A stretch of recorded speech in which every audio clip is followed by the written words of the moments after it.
Praise the Lord. ஒரே ஒரு வசனத்தை கூட காண்பித்துக் கொடுக்கிறேன். பிரசங்கி 2ஆம் அதிகாரம் 26வது வசனம். தேவன் தமது பார்வைக்கு நல்லவனாய் இருக்கிறவனுக்கு ஞானத்தையும் அறிவையும் இன்பத்தையும் அளிக்கிறார்.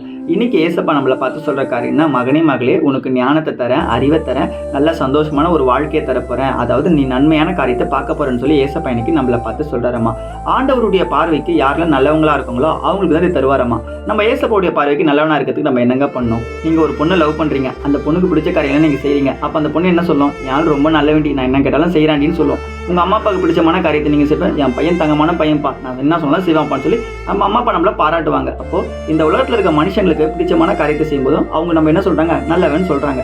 அதே தாங்க நம்ம ஏசப்பாவுக்கு பிடிச்சமான காரியத்தை என்ன செய்யணும்? நல்லா யோசிச்சு பாருங்க. ஏசப்பா என்ன எதிர்பார்க்கறாரு?